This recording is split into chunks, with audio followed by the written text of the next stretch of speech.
ಸರ್ಕಾರ versus RSS ನ fight ಏನು ನಡೀತಾ ಇತ್ತು ಚಿತ್ತಾಪುರದ ವಿಚಾರದಲ್ಲಿ ಅಲ್ಲಿಂದನೇ ಕಿಡಿ ಹೊತ್ಕೊಂಡಿತ್ತು. ತದನಂತರ ಈಗ ಕೋರ್ಟ್ ಅಂಗಳಕ್ಕೂ ಕೂಡ ಇತ್ತು. ಚಿತ್ತಾಪುರದಲ್ಲಿ RSS ಪಥ ಸಂಚಲನ ವಿಚಾರಕ್ಕೆ ಸಂಬಂಧಪಟ್ಟಂತೆ ಆಗಿರುವಂತಹ ಬೆಳವಣಿಗೆ. RSS ಪಥ ಸಂಚಲನಕ್ಕೆ ಷರತ್ತುಬದ್ಧ ಅನುಮತಿಯನ್ನ ನೀಡಲಾಗಿದೆ.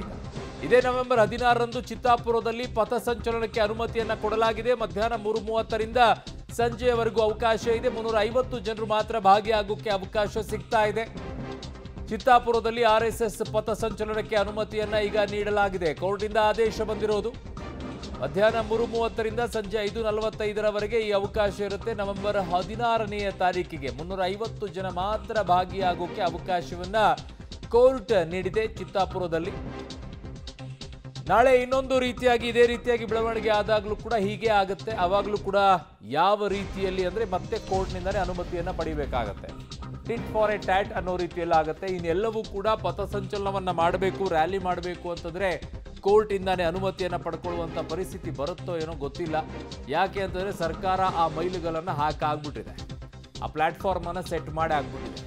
ಕಾರಣ ಅದು ಯಾವ ವಿಚಾರಕ್ಕೋಸ್ಕರ ಇವರಿಗೆ ಇದೆಯೋ ಸಮಸ್ಯೆ ಏನೋ ಗೊತ್ತಿಲ್ಲ. ಸದ್ಯಕ್ಕಂತೂ ಈಗ ಸಿಕ್ಕಿದೆ ಅನುಮತಿ.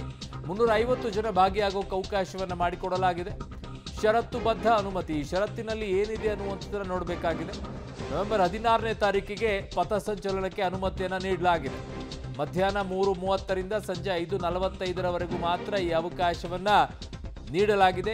ಎಷ್ಟು ದೂರ ಏನು ಎತ್ತ ಅಂತೇನಾದರೂ ಇದೆಯಾ, ಅದರಲ್ಲಿ ಕಂಡೀಷನ್ಸ್ಗಳು ಏನೇನಿದ್ದಾವೆ, ಷರತ್ತುಗಳು ಏನೇನಿದ್ದಾವೆ, 350 ಜನ ಭಾಗಿಯಾಗಬೇಕು ಅನ್ನುವಂಥದ್ದಿದೆ. ಸೊ ಹಾಗಾಗಿ ಮತ್ತಿನ್ನೇನೆಲ್ಲ ಕಂಡೀಷನ್ಸ್ಗಳಿದ್ದಾವೆ ಅನ್ನುವಂಥದ್ದನ್ನು ಕೂಡ ಇದರಲ್ಲಿ ನೋಡಬೇಕಾಗಿದೆ. ಆದೇಶದಲ್ಲಿ ಸಂಪೂರ್ಣವಾಗಿ ಸಿಕ್ಕಾಗ ಅದರಲ್ಲಿ ಗೊತ್ತಾಗುತ್ತೆ. ನವೆಂಬರ್ 16ನೇ ತಾರೀಕಿಗೆ ಪಥಸಂಚಲನಕ್ಕೆ ಅನುಮತಿ ಕೊಡೋದೇ ಇಲ್ಲ ನಾವು ಅಂತ ಎಲ್ಲ ಹೇಳ್ತಾ ಇದ್ರು ಸರ್ಕಾರ. ಅದಕ್ಕೆ ಒಂದಿಷ್ಟು ಕಠಿಣವಾಗಿರುವಂಥ ನಿಯಮಗಳನ್ನು ಕ್ಯಾಬಿನೆಟ್ನಲ್ಲಿ ಕೂತ್ಕೊಂಡ್ಬಿಟ್ಟು ತಂದಿದ್ರು. ಸಂವಿಧಾನದಲ್ಲಿ ಆ ರೀತಿಯಾಗಿ ಬ್ರೇಕ್ ಎಲ್ಲ ಹಾಕೋಕ್ಕಾಗೋದಿಲ್ಲ ಅಂತ ಇದ್ದಿದ್ದು. ಮಾತೆತ್ತಿದ್ರೆ ಸಂವಿಧಾನದ ಬಗ್ಗೆ ಮಾತನಾಡುವಂಥ ಸರ್ಕಾರ ಸಂವಿಧಾನದಲ್ಲಿ ಈ ರೀತಿಯಾಗಿ ಬ್ರೇಕ್ ಹಾಕೋಕ್ಕಾಗತ್ತಾ, ಅನುಮತಿಯನ್ನು ಕೊಡದೇ ಇರೋಕ್ಕಾಗತ್ತಾ ಅನ್ನುವಂಥದ್ದನ್ನು ನೋಡಬೇಕು. ಅನುಮತಿಯನ್ನು ಪಡ್ಕೊಳ್ಬೇಕು ಅಂತ ಇದೆ. ಅನುಮತಿಯನ್ನು ಕೇಳಿದಾಗ ಅನುಮತಿಯನ್ನು ಕೊಡೋದಿಲ್ಲ, ಅನೇಕ ರೀತಿಯಾದಂಥ ಕಾರಣಗಳನ್ನು ಕೊಡೋದು. ಸೊ ಇನ್ನೊಂದು ಅವಕಾಶ ಬಂದಾಗ ಇನ್ನೊಬ್ಬರು ಹಾಗೆ ಮಾಡ್ತಾರೆ. ದೇಶದಲ್ಲಿ ಎಲ್ಲೂ ಕೂಡ ಈ ರೀತಿಯಾಗಿ ಸಮಸ್ಯೆ ಆಗದೇ ಇರುವಂಥದ್ದು ಅದು ಕರ್ನಾಟಕದಲ್ಲೇ, ಅದು ಕೂಡ ಚಿತ್ತಾಪುರದಲ್ಲೇ ಯಾಕಾಯಿತು? ದೇಶದ ಎಲ್ಲ ಭಾಗಗಳಲ್ಲೂ ಕೂಡ ಪಥಸಂಚಲನಕ್ಕೆ ಅವಕಾಶವನ್ನು ಮಾಡಿಕೊಟ್ಟಿದ್ದಾರೆ. ಆದರೆ ಕರ್ನಾಟಕದ ಚಿತ್ತಾಪುರದಲ್ಲೇ ಪಥಸಂಚಲನಕ್ಕೆ ಯಾಕೆ ಸಮಸ್ಯೆ ಆಯಿತು? ಇವೆಲ್ಲವೂ ಕೂಡ ನೋಡಬೇಕಾಗಿದೆ. 350 ಜನ ಮಾತ್ರ ಭಾಗಿಯಾಗಕ್ಕೆ ಅವಕಾಶವನ್ನು ಮಾಡಿಕೊಡಲಾಗಿದೆ. ಅದು ಮಧ್ಯಾಹ್ನ 3:30ರಿಂದ ಸಂಜೆ 5:45ವರೆಗೂ ಮಾತ್ರ ಈ ಅವಕಾಶವನ್ನು ನೀಡಲಾಗಿದೆ. ಜೊತೆಗೆ ಕಂಡೀಷನ್ಸ್ಗಳು ಕೂಡ ಇವೆ ಅಂತೆ. ಆ ಕಂಡೀಷನ್ಸ್ಗಳೇನು? ಸರ್ಕಾರ ಹೇಳ್ತಾ ಇದ್ದು ಲಾಠಿ ವಿಚಾರದಲ್ಲಿ ಏನಾದರೂ ಪರವಾನಗಿಯನ್ನು ಕೊಟ್ಟಿದ್ದಾರೆ ಅಥವಾ ಕೊಟ್ಟಿಲ್ವಾ ಅದನ್ನು ಕೂಡ ನೋಡಬೇಕಾಗತ್ತೆ. 350 ಜನ ಭಾಗಿ. ಅವ್ರು ಹೇಳ್ತಾ ಇರೋದು ಬೇರೆ ಜಿಲ್ಲೆಗಳಿಂದಲೂ ಕರ್ಕೊಂಡು ಬಂದು ಇಲ್ಲಿ ಪಥಸಂಚಲನವನ್ನು ಮಾಡ್ತಾರೆ, ಇಲ್ಲಿ ಅವ್ರಿಗೆ ಮಾತ್ರ ಅವಕಾಶ ಅಂತ ಹೇಳಿ. 350 ಜನ ಅನ್ನುವಂಥದ್ದು ಕೇವಲ ಚಿತ್ತಾಪುರದಲ್ಲಿರೋರೇ ಆಗಬೇಕಾ ಅಥವಾ ಬೇರೆದವರು ಬರ್ತಾರಾ ಅಲ್ಲಿಗೆ? ಅದಕ್ಕೂ ಅವಕಾಶ ಏನಾದರೂ ಇದೆಯಾ? ಈ ಕಂಡೀಷನ್ಸ್ಗಳೇನಿದಾವೆ ಇವೆಲ್ಲವೂ ಕೂಡ ಇನ್ ಡೀಟೇಲ್ ಆಗಿ ಕೋರ್ಟ್ನ ಆದೇಶದ ಪ್ರತಿಯಲ್ಲಿ ಗೊತ್ತಾಗುತ್ತೆ. 350 ಜನ ಭಾಗಿಯಾಗೋಕೆ ಅವಕಾಶವನ್ನು ಮಾಡಿಕೊಟ್ಟಿದ್ದಾರೆ. ಆ 350 ಜನಕ್ಕೂ ಏನಾದರೂ ಕಂಡೀಷನ್ಸ್ಗಳು ಇದೆಯಾ ಅನ್ನುವಂಥದ್ದನ್ನು ನೋಡಬೇಕು. ಸೊ ಟೈಮಿಂಗ್ 3:30ರಿಂದ ಸಂಜೆ 5:45ವರೆಗೂ ಅಂತ ಹೇಳಿದ್ದಾರೆ.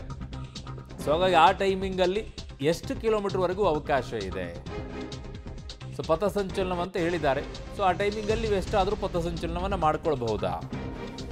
ಸೊ ಚಿತ್ತಾಪುರದಲ್ಲಿ RSS ಪಥಸಂಚಲನಕ್ಕೆ ಅವಕಾಶ ಈಗ ನೀಡಿಯಾಗಿದೆ. ಪರೇಡ್ನಲ್ಲಿ ಕೇವಲ 350 ಮಂದಿ ಮಾತ್ರ ಭಾಗಿಯಾಗೋಕೆ ಅವಕಾಶವನ್ನು ಮಾಡಿಕೊಡಲಾಗಿದೆ. ನವೆಂಬರ್ 16ನೇ ತಾರೀಕಿಗೆ ಚಿತ್ತಾಪುರದಲ್ಲಿ RSSನ ಪಥಸಂಚಲನಕ್ಕೆ ಅವಕಾಶವನ್ನು ನೀಡಲಾಗಿದೆ. 350 ಜನರಿಗೆ ಮಾತ್ರ ಅವಕಾಶ. ಬ್ಯಾಂಡ್ನ 50 ಮಂದಿ ಸೇರಿದಂತೆ 350 ಜನಕ್ಕೆ ಅವಕಾಶವನ್ನು ನೀಡಲಾಗಿದೆ. ಬ್ಯಾಂಡ್ ಕೂಡ ಇನ್ಕ್ಲೂಡೆಡ್. ಸೊ ಬ್ಯಾಂಡ್ ಅವರನ್ನು ಸೇರಿನೇ 350 ಜನ.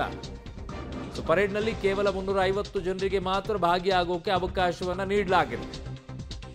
ಬ್ಯಾಂಡ್ನ 50 ಮಂದಿ ಸೇರಿದಂತೆ 350 ಜನಕ್ಕೆ ಮಾತ್ರ ಅವಕಾಶ ಇದೆ. ಅದು ಮಧ್ಯಾಹ್ನ 3:30ರಿಂದ ಸಂಜೆ 5:45ರವರೆಗೆ ಈ ಅವಕಾಶವನ್ನು ಮಾಡಿಕೊಡಲಾಗಿದೆ. ಲಾಠಿ ಬಳಸ್ಬೋದಾ, ಬಳಸಬಾರ್ದಾ? ಸರ್ಕಾರ ಅಬ್ಜೆಕ್ಷನ್ ಇದ್ದಿದೆ ಲಾಠಿಯ ವಿಚಾರದಲ್ಲಿ. ಅದು ಯಾಕೆ? ಲಾಠಿ ಅನ್ನುವಂಥದ್ದನ್ನು ಶಸ್ತ್ರವಾಗಿ ಕನ್ಸಿಡರ್ ಮಾಡ್ತಾ ಇದೆ ಸರ್ಕಾರ. ಹಾಗಾಗಿ ಆ ನಿಟ್ಟಿನಲ್ಲಿ ಕೋರ್ಟ್ ಏನಾದರೂ ಹೇಳಿದೆಯಾ ತನ್ನ ಆದೇಶದಲ್ಲಿ ಅನ್ನೋದನ್ನು ನೋಡಬೇಕು. ಮಗದೊಂದು ಕಡೆಗೆ ಈ 350 ಜನ ಅನ್ನುವಂಥದ್ದು ಇದೆಯಲ್ಲ, ಸರ್ಕಾರ ಹೇಳ್ತಾ ಇದ್ದಿದ್ದು ಬೇರೆದವ್ರನ್ನ ಕರ್ಕೊಂಡು ಬರಬಾರ್ದು ಅಂತ ಇತ್ತು. ಹಾಗಾಗಿ ಕೋರ್ಟ್ ಅಲ್ಲದಲ್ಲಿ ಏನಾದರೂ ಇದೆಯಾ ಅಂತ ನೋಡಬೇಕು. ನವೆಂಬರ್ 16ನೇ ತಾರೀಕಿಗೆ ಅವಕಾಶವನ್ನ ಕೋರ್ಟ್ ಮಾಡಿಕೊಟ್ಟಿದೆ. ಚಿತ್ತಾಪುರದಲ್ಲಿ ಪಥಸಂಚಲನವನ್ನ ಮಾಡಬಹುದು, ಆದರೆ 350 ಜನ ಮಾತ್ರ ಬಳಕೆ ಇದೆ. ಅದರಲ್ಲಿ 50 ಜನರಿಗೆ ನೀವು ಬ್ಯಾಂಡ್ಗೆ ಬಳಕೆ ಮಾಡ್ಬೋದು, 50, 10, 20 ಎಷ್ಟು ಬೇಕಾದರೂ ನೀವು ಬಳಕೆ ಮಾಡ್ಬೋದು. ಒಟ್ಟಲ್ಲಿ 350 ಜನ ಇನ್ಕ್ಲೂಡಿಂಗ್ ಬ್ಯಾಂಡ್. ಬಟ್ ಸರ್ಕಾರ ಹೇಳ್ತಾ ಇದ್ದಿದ್ದು ಲಾಠಿ ವಿಚಾರದಲ್ಲಿ, ಅದರಲ್ಲಿ ಏನಿದೆ ಕಂಡೀಷನ್ಸು ಅಂತ ನೋಡಬೇಕು. ಜೊತೆಗೆ ಈ 350 ಜನರಲ್ಲಿ ಬೇರೆ ಜಿಲ್ಲೆಗಳಿಂದಲೂ ಕೂಡ ಬರಬಹುದಾ, ಅಲ್ಲಿಯವ್ರು ಮಾತ್ರನಾ? ಕಾರಣ ಸರ್ಕಾರ ಹೇಳ್ತಾ ಇದ್ದಿದ್ದು ಅಲ್ಲಿಯವ್ರು ಮಾತ್ರ ಇರಬೇಕು, ಬೇರೆದವ್ರನ್ನೆಲ್ಲ ಕರ್ಕೊಂಡು ಬರಬಾರ್ದು ಅಂತ ಹೇಳ್ತಾ ಇದ್ದಿದ್ದು. ಆವಾಗ ಒಂದಿಷ್ಟು ಪ್ರಶ್ನೆಗಳು ಬಂದಿತ್ತು.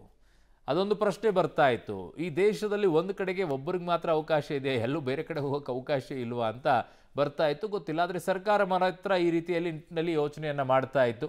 ಬಟ್ ಅದೇನೇ ಇರಲಿ, ಈಗ ಸದ್ಯಕ್ಕಂತೂ 16ನೇ ತಾರೀಕಿಗೆ ಅವಕಾಶವನ್ನು ಮಾಡಿಕೊಟ್ಟಿದೆ ಕೋರ್ಟ್. 350 ಜನ ಭಾಗಿಯಾಗೋಕ್ಕೆ ಅವಕಾಶ ಇದೆ. ಅದು ಮಧ್ಯಾಹ್ನ 3:30ರಿಂದ ಸಂಜೆ 5:45ರವರೆಗೆ ಮಾತ್ರ ಅವಕಾಶವನ್ನು ಮಾಡಿಕೊಟ್ಟಿದ್ದಾರೆ 350 ಜನರಿಗೆ, ಇನ್ಕ್ಲೂಡಿಂಗ್ ಬ್ಯಾಂಡ್ನವರನ್ನು ಸೇರಿದಂತೆ.